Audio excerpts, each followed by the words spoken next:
Hi, I'm John Mayfield, the Real Estate Tech Guy, with another Global Real Estate School podcast. Welcome to the podcast. This is John Mayfield, the Real Estate Tech Guy. This is episode 138. Well, I've been attending some meetings the past week, so we have not done a podcast for a little bit. My apologies.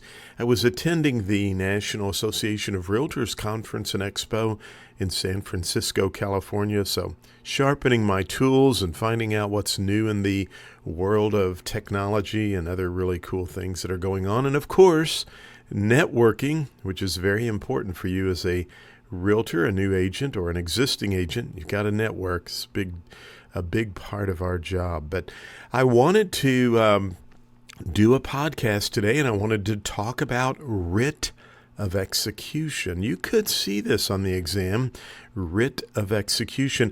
And writ is spelled W-R-I-T, writ of execution. I think I've told you before, they took phonics out of school when I was a kid.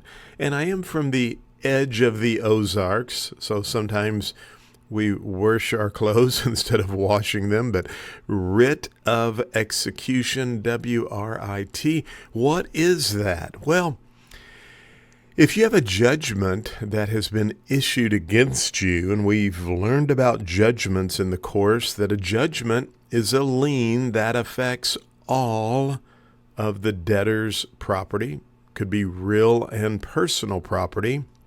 So if there is a judgment against you, the court could order what is called a writ of execution, and that's where they basically tell an officer of the court, it could be a sheriff or the police officer, but basically they instruct them to take your belongings and sell them to satisfy this judgment. Now, yes, there are lots of rules and requirements and state laws that will apply to writ of execution, but for the real estate exam, just remember that a writ of execution is when an officer of the court instructs or issues an order to have your property seized and sold to help satisfy the debt.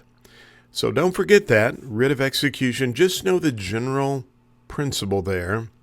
Basically, the judge is issuing an order and instructing either the sheriff or a police officer, it's time for you to get the property and sell it to help satisfy that debt. Now, again, there are lots of specific legal issues that need to be looked at and followed before that can happen.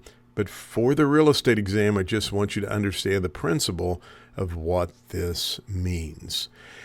Well, you've got to know those definitions. I know I say that over and over, but we have some great flashcards over at globalrealestateschool.com. We've got test prep materials, and we can help you get your real estate license as well.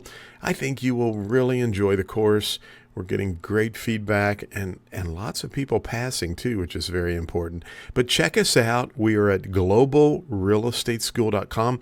Hey, if you ran across this podcast and you're trying to prepare for the exam, go over to YouTube and be sure and subscribe to our channel there. It's Global Real Estate School. Just do a search for that. You will find us. We're on Facebook. We are also on Instagram. And go check out our website, globalrealestateschool.com. Hey, as always, thanks for listening. Don't forget what a writ of execution is. And as always, go out and make it a great day. Thank you for listening to the podcast for Global Real Estate School. I'm John Mayfield, the Real Estate Tech Guy. Go out and make it a great day.